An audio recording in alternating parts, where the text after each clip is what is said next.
اندلسی رحمۃ اللہ علیہ کا ان کا واقعہ سنا کر ختم کرتا ہوں۔ عبداللہ اندلسی رحمۃ اللہ علیہ یہ جنید بغدادی کے شیخ ہیں، شیخ شبلی کے شیخ ہیں۔ بڑا اونچا مقام اللہ تبارک و تعالیٰ ان کو عطا کیا تھا، علم و معرفت کا بہت بڑا کام، یہاں تک کہ بغداد میں 30 خانقاہیں ان کے زیر انتظام چل رہی تھی، اور 12,000 اس زمانے میں 12,000 آپ کے مریدین تھے، اتنے بڑے شیخ۔ ایک مرتبہ اپنے مریدوں کے ساتھ ایک راستے سے گزر رہے ہیں تو دیکھا عیسائیوں کی ایک بستی، عیسائیوں کی بستی سے جب گزرے ہیں تو کیا دیکھا کہ عیسائی ہیں، خنزیر چرا رہے ہیں، ہندوؤں کا بھی وہاں وہ ہے، وہ اپنا ڈنڈوت کر رہے ہیں، وہاں وہ پارسی بھی ہیں، آگ کی پوجا کر رہے ہیں۔ تو انہوں نے یہ سارے غیر مسلموں کو، طرح طرح لوگوں کو دیکھا، عجیب لوگ ہیں۔ آگے جا کے دیکھا تو ایک کنواں ہے، اس کنویں سے عیسائی لڑکیاں پانی بھر رہی ہیں۔ ان میں ایک لڑکی جو سب لڑکیوں میں بڑی منفرد، اس کا انداز، ان کی ادائیں، اس کا حسن و جمال بڑا الگ۔ یہ حضرت شیخ کی نظر اس پہ پڑی تو نظر بس پڑتے ہی آپ ایک دیکھتے ہی رہ گئے۔ پوچھا یہ لڑکی کون ہے؟ تو لڑکیوں نے کہا یہ سردار کی بیٹی ہے۔ سردار کی بیٹی ہے تو یہ پانی کیوں بھر رہی ہے؟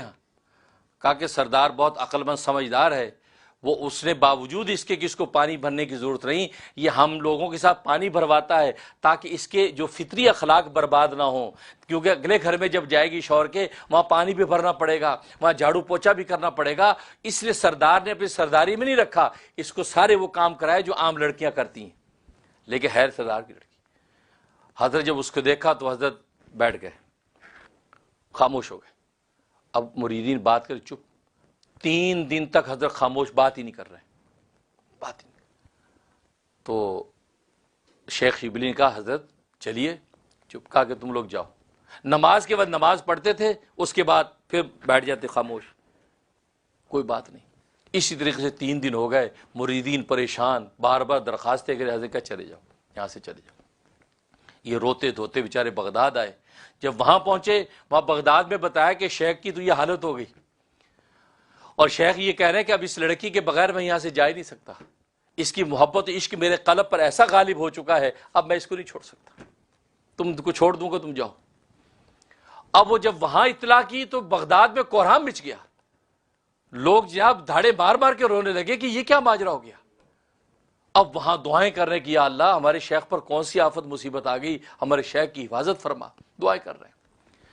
چنانچہ 1 سال تک وہ مریدین بغداد سے دعائیں کرتے، سال کے بعد جب واپس آئے تو دیکھا کہ یہ ان کی خنزیروں کو چرا رہے ہیں، خنزیروں کو نہلا رہے ہیں، ان کی خدمت کر رہے ہیں۔ شیخ بڑے حیران پریشان، رو رہے ہیں، پھر روتے ہیں کہ یا اللہ یہ کیا آزمائش ہے۔ اور شیخ سے بات کرتے، شیخ کہتے بھئی جاؤ اپنا کام کرو، کیونکہ اس کے ساتھ منگنی شرط بھی کی سردار نے کہ تو ہمارے خنزیر چراؤ، ہمارے خنزیر 2 سال تک تم چراؤ گے تو پھر ہم تمہیں نکاح میں دیں گے لڑکی۔ یہ سننے والا واقعہ میرے دوستو بزرگوں، ہم اور آپ کیا جانے اپنی باتوں پہ ناز کیا ہوتا ہے، ہم اپنے آپ کو کیا ترم خان سمجھتے ہیں، کچھ بھی نہیں ہے۔ اب جناب یہ حالت ہے۔ تو اس کے بعد شیخ شبلی شیخ کے پاس آئے، کہا کہ حضرت آپ تو قرآن کے حافظ ہیں، اور ہزاروں مرتبہ آپ نے قرآن پڑھا اور ہر قرات میں قرآن پڑھتے تھے، فرمایا آپ کو قرآن سے کوئی آیت یاد نہیں ہے؟ فرمایا صرف 2 آیتیں یاد ہیں۔ کیا؟ پہلی آیت فرمایا وَمَن يُهْنِ اللَّهُ فَمَا لَهُ مِن مُكْرِمٍ، اللہ جس کو بے عزت کرنا چاہے اس کو کوئی عزت دینے والا نہیں۔ وَمَن يُهْنِ اللَّهُ فَمَا لَهُ مِن مُكْرِمٍ، جس کو اللہ عزت توہین جس کی اللہ کرنا چاہے اس کو اب کوئی عزت دینے والا نہیں۔ ان اللہ یفعل ما یشاء، اللہ جو چاہے کر دیتا ہے۔ کہ یہ آیت یاد رہے گی۔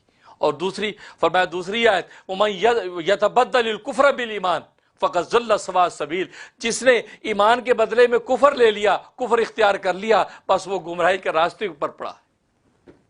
یہ 2 آیتیں یاد۔ کہا کہ حضرت آپ کو 30,000 حدیثیں یاد تھیں، آپ کو کوئی حدیث یاد نہیں؟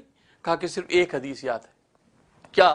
فرمایا من بدل دینہ فاقتلوہ، جو اپنے دین کو بدل دے اس کو قتل کر دو، جو اپنے دین کو بدل دے اس کو قتل کر دو۔ بس یہ حدیث یاد رہی، اور مجھے کچھ یاد نہیں۔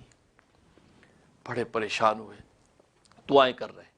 اس کے بعد کہا کہ حضرت یہ کیا ہو گیا ہے؟ کہا کہ بس تم لوگ جاؤ، کچھ پتہ نہیں، بس میں اللہ کی پکڑ میں آ گیا ہوں، آزمائش میں آ گیا ہوں، یہ باتیں ہو رہی ہیں۔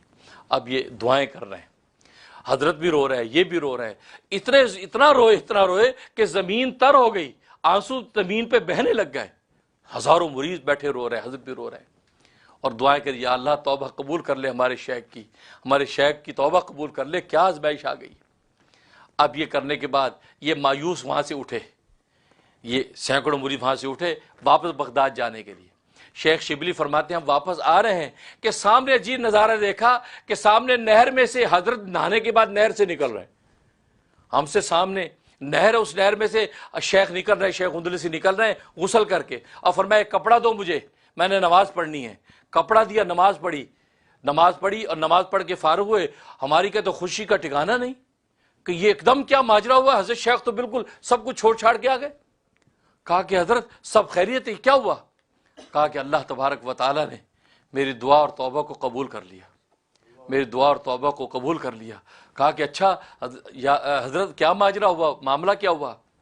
کہا کہ بس معاملہ کیا ہونا تھا، ہوا یہ کہ جیسے ہم اس بستی میں آئے تھے، بستی میں جیسے آئے، کسی کو میں نے وہ پوجا کرتے دیکھا آگ کی، کسی کو جناب اس کی خنزیر کو چراتے دیکھا، کسی کو صلیب کی پوجا کرتے دیکھا، تو میں نے اس وقت دل میں کہا کہ کتنے احمق بے وقوف لوگ ہیں، دیکھو مجھے ایمان و توحید حاصل ہے، ایمان و توحید پر میں خدا کی پوجا کرتا ہوں جو ساری کائنات کا خالق ہے، یہ دیکھو کیسے بے وقوف لوگ ہیں، کیا بے عقلی کی حرکتیں کر رہے ہیں۔ کہا کہ یہ میرے دل میں خیال آیا، خیال آتی مجھے ہاتف غیبی سے آواز آئی، کہا کہ تجھے اپنے توحید و ایمان پر اتنا مان ہے، تو یہ سمجھتا ہے کہ یہ توحید ایمان تو نے خود اپنے اختیار سے حاصل کیا، ہمارے فضل سے تجھے نہیں ملا، تو دیکھتے اب تیرے ساتھ ہم کیا کرتے ہیں، تجھے بتا کے چھوڑیں گے کہ ہماری عطا کیا ہوتی ہے، ہمارا سلب کیا ہوتا ہے۔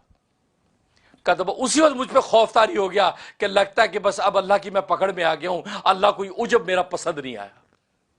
اور آج تم صبح شام یہ باتیں کرتے ہیں، آج یہ پاگل ہے، یہ بے وقوف، یہ کھوتے ہیں، شکر کرو ہمیں اللہ نے اچھا حال میں رکھا، یا اللہ ان کو بھی ہدایت عطا فرما، عجب اور کبر پسند نہیں ہے اللہ کو۔ فرمایا اسی وقت مجھے احساس ہو گیا کہ بس کچھ گیا، بس وہ کہ اللہ نے سب سلب کر لیا اور میرے اندر کچھ نہیں رہا، نہ مجھے کوئی قرآن کی آیت یاد، نہ مجھے کوئی حدیث، نہ کوئی مسئلہ یاد رہا، اور میں اس لڑکی کے عشق میں مبتلا ہو گیا۔ اس کے بعد یہ واپس بغداد آ گئے، پورا بغداد خود بادشاہ وقت نے ان کا استقبال کیا اور درس و تدریس میں پھر شروع ہو گئے۔ اب کچھ عرصہ گزرا تو عشاء کا وقت تھا، کوئی شخص آیا، ایک پردہ نشین خاتون کالے چادر کے اندر لپٹی ہوئی آئی، پوچھا کون؟ کہا کہ میں ایک خاتون ہوں، میں شیخ سے ملنا چاہتی ہوں، شیخ اندلسی سے۔ اچھا آئیے۔ وہ لڑکی اندر آئی، کون؟ وہی لڑکی، وہ عیسائی لڑکی۔ السلام علیکم شیخ۔ وعلیکم السلام۔ تم کیوں آئی ہو؟ کہا کہ حضرت جب سے آپ ہمیں چھوڑ کے آئے ہیں، دن رات آپ کی جدائی و فرقت میں ایسے گزارا ہے جیسے انگاروں پر زندگی گزری ہے، اور ایک رات میں جب سوئی ہوں تو خواب میں نے دیکھا ایک شخص نے مجھے کہا کہ اگر تم مومنات میں شامل ہونا چاہتی ہے تو شیخ کا دین اختیار کر لے، شیخ کی اتباع کر اور شیخ اندلسی والا دین اختیار کر لے۔ تو میں نے کہا کہ اس کا دین کون سا ہے؟ اس شخص نے کہا اس کا دین اسلام ہے۔ میں نے کہا میں اسے کیسے حاصل کروں؟ کہا تو بغداد جا اس کے پاس اور اس کے ہاتھ پر جا کر بیعت اسلام کر، اسلام میں داخل ہو جا تو تجھے اللہ تبارک و تعالی مومنات میں شامل کر لیں گے۔ کہا کہ اچھا لیکن بغداد میں کہاں پہ، میں کیسے پہنچوں؟ تو شخص نے کہا کہ اپنا ہاتھ میرے ہاتھ میں دے۔ کہا کہ میری آنکھ کھولی، میں کھڑی ہوئی، ایک شخص ہے، میں نے اس کے ہاتھ میں ہاتھ دیا، کہا کہ اپنی آنکھ بند کر، میں تھوڑی دیر چلے ہم، اس کے بعد کہا آنکھ کھول، میں نے آنکھ کھولی تو دجلہ کے کنارے پر کھڑی تھی اور سامنے یہ شیخ کا مدرسہ ہے۔ کہا کہ وہ شیخ کی درسگاہ ہے، اس حجرے پر چلی ہے۔ اور جاتے کہا وہ شخص نے مجھے کہا کہ شیخ سے کہنا کہ آپ کا بھائی خضر سلام کہتا ہے۔ خضر علیہ السلام کہا کہ آپ کا بھائی خضر سلام کہتا ہے، شیخ کو سلام کہا کہ یوں میں آپ تک پہنچی ہوں۔ حضرت نے اس کو مسلمان کیا، مسلمان کر کے ساتھ والے کمرے میں اس کو ٹھہرا دیا۔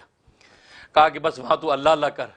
کہتے کہ وہ اللہ اللہ میں، مجاہدات ریاضات میں، خدا کی محبت میں ایسی جل بھون گئی کہ چند مہینے میں ہڈیوں کا پنجر بن گئی، ہر وقت خدا کی یاد اور ذکر اذکار میں رہنے لگی، یہاں تک کہ وہ وقت آ گیا کہ جیسے مرنے والی۔ اس نے پیغام بھیجا کہ شیخ سے کہو، بس اس شیخ ملے نہیں اس دوران میں، اس کے پاس گئے ہی نہیں، اور اس کو مسلمان کر کے وہاں حجرے میں عبادت پہ لگا دیا. کہا کہ شیخ سے ایک نظر دیکھنا چاہتی ہوں کہ جس کے فیض سے مجھے سب ملا اس کے چہرے انور کو ایک نظر دیکھ لوں, اس کو ذرا میرے پاس تو لاؤ. اب خدام نے بتایا شیخ فوراً ہاں.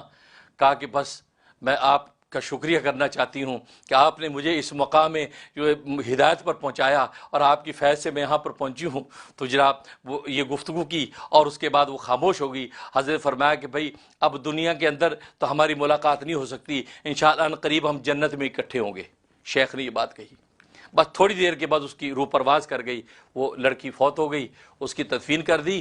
شیخ شبلی فرماتے ہیں اس کے چند دن کے بعد, اس سے زیادہ پھر شیخ زندہ نہیں رہے, چند دن کے بعد شیخ کا بھی انتقال ہو گیا اور فرمایا شیخ کی بھی تدفین ہو گئی. تو شیخ شبلی فرماتے ہیں میں نے خواب میں دیکھا کہ جنت کے باغات ہیں, جنت کے نظارے ہیں, اور شیخ اندلسی کی اللہ تبارک و تعالی نے 70 حوروں کے ساتھ نکاح فرمایا اور سب سے پہلے اس لڑکی کا نکاح شیخ کے ساتھ کیا.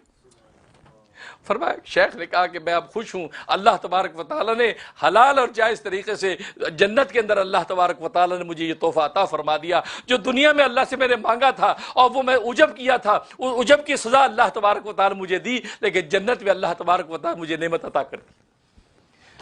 میرے دوستو بزرگوں, کہنا مقصد یہ کہ عجب اور کبر اللہ کو گوارا نہیں ہے. اپنے آپ کو ہمیشہ مٹاتے رہو, مٹی ہوتے چلو جاؤ گے, دانا خاک میں مل کر گلے گلزار ہوتا ہے. آپ جتنا اپنے آپ کو مٹاتے چلے جاؤ گے اللہ تبارک و تعالی اتنا ہی تمہیں گل گلزار کرتا چلا جائے گا. اللہ سے دعا ہے کہ اللہ تبارک و تعالی عمل کرنے کی توفیق عطا فرمائے.